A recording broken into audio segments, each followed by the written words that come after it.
James and John were shown to quarters that were opulent in a brutalist way. Thick carpets, mosquito netting, vintage radios crackling with static. The compound was silent, but the air felt like it was holding its breath. As Lyria turned to follow the guards, Rax's voice cut through the hall. Stay. We need to speak.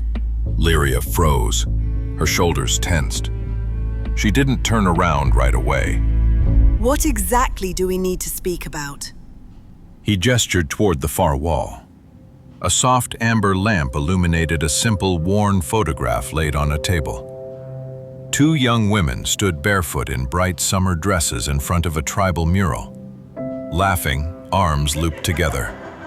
Lyria walked up to it. My mother. She touched the image. The woman on the left had her same wide, sharp eyes. The woman beside her was slightly taller, more boisterous, and had a smile that took up half her face.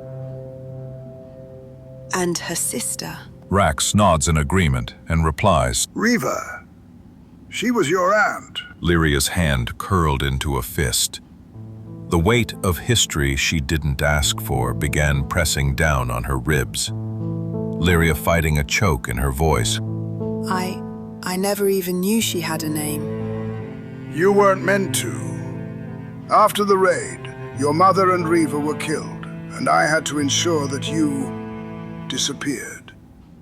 Hide you from the people who wanted to wipe us out. You're alive because of that. She turned sharply. What do you mean you hid me? You vanished, like I was some shameful secret. Rax didn't answer. She stepped closer now, her voice rising. So all this time, every mission I took, every kill I made, every damn birthday I spent alone, you knew I was out there and said nothing. I kept you safe. That was enough. Enough! You left me in a bloody government orphanage.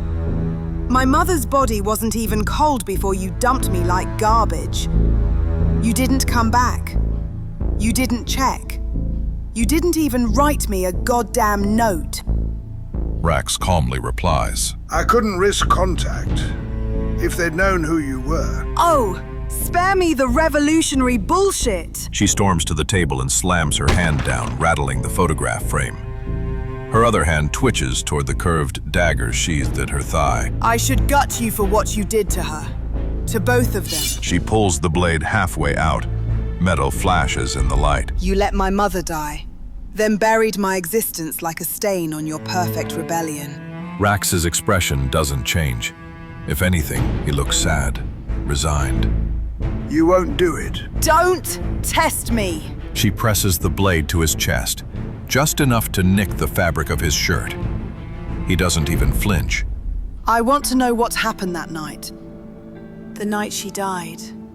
My mother. I've imagined it 1,000 different ways, but I want your version. Tell me everything. Where was I? Where were you? Where the hell were you when my life ended before it began?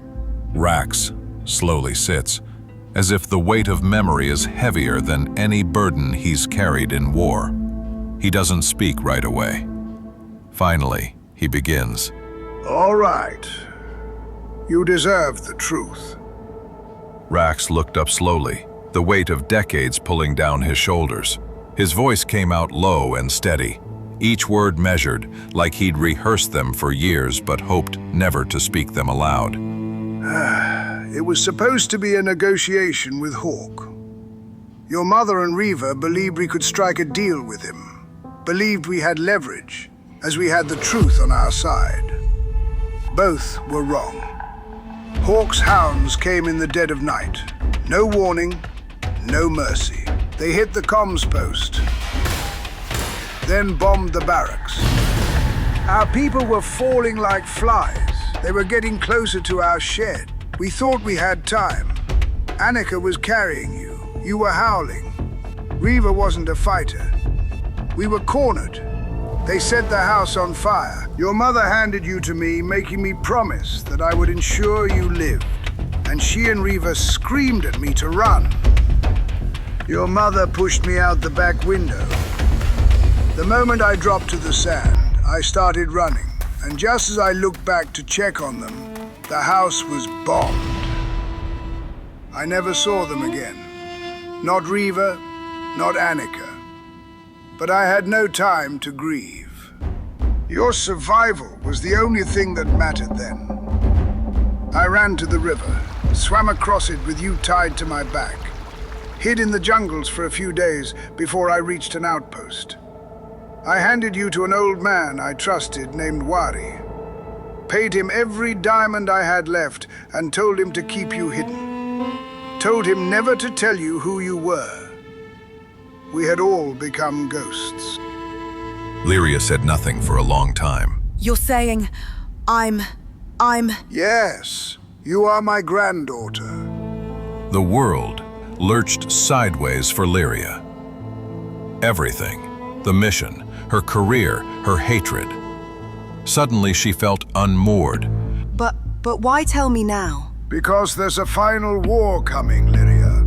And in war, you find out who you really are and what blood truly binds. Lyria hasn't moved.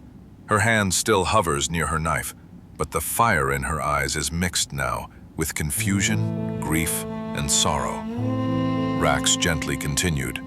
I watched your mother die, and I didn't go back for their bodies. I kept running. I felt like a coward. It still haunts me, every day, every breathing moment. I have to live with it. It's my cross to bear. But you left me with strangers. No! I left you with people who I had faith in. I trusted. They were healers. I hoped they'd raise you without hate. I didn't want you to become me. You didn't even check if I survived. You are my grandchild. The only surviving member of my family to carry on my lineage. Of course I did check on you. Regularly. Every year, I had someone from my core group visit the mission. You didn't know as you were too young, but I made sure all the reports came back to me. I watched you grow from a distance until you vanished from their care and resurfaced inside Terra's intelligence grid. It seemed like a godsend. Maybe that is what fate intended, and I didn't want to break your cover. You wouldn't be the woman you are now if I had interfered. She backs away, slowly. You let my whole life be shaped by the absence you created. Rax doesn't respond. She stares at him like she's trying to memorize the shape of her pain on his face. And now, you want me to fight beside you in this war? I have waited for this day for years. Now that you know the truth, I want you to decide for yourself, Lyria. A long silence. Lyria's voice hardens again. I may share your blood, but you don't get to claim me. You're too much like your mother, Annika. All fire. But you're more than that, Lyria. Don't use her name. She stares at him for one more long, bitter second, and then sheathes the blade with a violent snap. You had decades to make this right, and you did nothing. You're not my family. You're just a man with a cause and a graveyard of souls on your conscience. Rax closes his eyes. I know. She walks toward the exit. Rax, very gently, without turning, responds. There's a war coming, Lyria. You'll need to decide what side of history you want your name etched into. She pauses at the threshold, and without looking back, replies. You had your war. You chose your history. Now I will write mine. She storms out and slams the door behind her.